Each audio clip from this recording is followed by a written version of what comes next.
ሰላም ጤና ይስጥልን ክቡራን የዩቲዩብ ቤተሰቦች፣ የሰዓቱን አጫጭር መረጃዎች እየቀርብ ያለው እስከ ፍጻሜው አብራችሁን ቆዩ።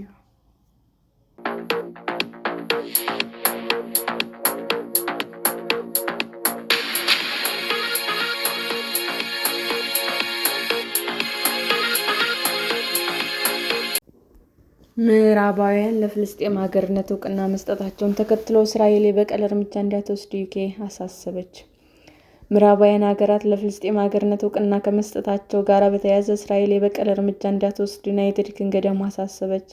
ዩኬ ለፍልስጤም ሀገርነት እውቅና መስጠቷን ተከትሎ እስራኤል በበቀል እርምጃ ዌስት ባንክ በቁጥጥር ስር እንዳታውል የዩኬ የውጭ ጉዳይ ኃላፊ የቬት ኮቨር አስጠንቅቀዋል። ኃላፊው ይህንን የተናገሩት ፈረንሳይ ለፍልስጤም ሀገርነት እውቅና ለመስጠት በተቃረበችበት ወቅት ነው። የፈረንሳይ የውጭ ጉዳይ ሚኒስትር ዣን ኖኤል ባሮት ዛሬ የሰላም ቀን ነው ብለዋል። ለፍልስጤም እውቅና የመስጠት ውሳኔ ለፈረንሳይ ዲፕሎማሲያዊ ዕድል ነው ሲሉም አክለዋል። የፈረንሳዩ ፕሬዝዳንት ኢማኑኤል ማክሮን ለተባበሩት መንግስታት ጠቅላላ ጉባኤ ውሳኔያቸውን እንደሚያሳውቁ ጠቅሰው ውሳኔው ለእስራኤል አደጋ አይሆንም፣ ለፍልስጤም እውቅና መስጠት ሐማስን እውቅና መንፈግ ነው፣ ሽብርና ነውጥ ለሚነቅፍ ፍልስጤማውያን ይሁንታ የሚሰጥ ነው ብለዋል። ዩኬ፣ ካናዳ እና አውስትራሊያ ለፍልስጤም ሀገርነት እውቅና ሰጥተዋል። የእስራኤል ጠቅላይ ሚኒስትር ቤንያሚን ኔታንያሁ ሽብርተኝነትን ማበረታታት ነው ሲሉ ነቅፈዋል።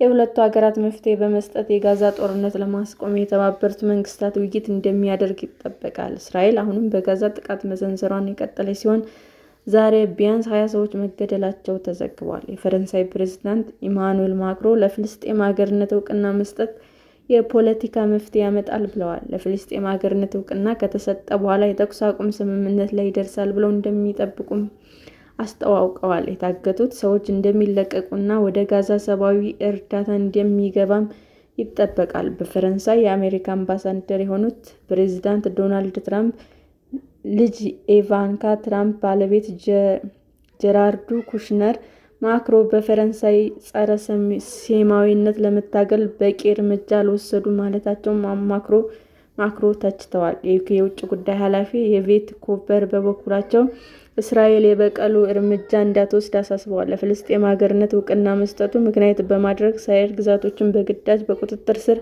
እንዳታውልም አስጠንቅቀዋል። የኔታንያሁ ቀኝ ዘመም ደጋፊዎች ግዛቶችን በግዳጅ መያዝን እንደሚደግፉ በይፋ ሲናገሩ ቆይተዋል።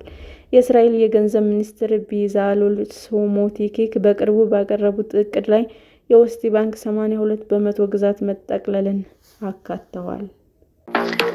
ሰላም ጤና ይስጥልኝ ውድ የዩቲዩብ ቤተሰቦቼ እንዴት ናችሁ? አዲስ ጀማሪ ነኝና ሰብስክራይብ ያደረጋችሁ አበረታቱኝ። አመሰግናለሁ። የዩቲዩብ አድማጮቻችን ለሰዓቱ ያቀረብኩላችሁ አጫጭር መረጃዎች ይህንን ይመስል ነበር። በሌላ መረጃ እስክንገናኝ ሼር፣ ላይክ፣ ሰብስክራይብ እንዲሁም ቢቀርብልን የምትሉት መረጃ ካለ ኮሜንት እያደረጋችሁ ቸር ቆዩን።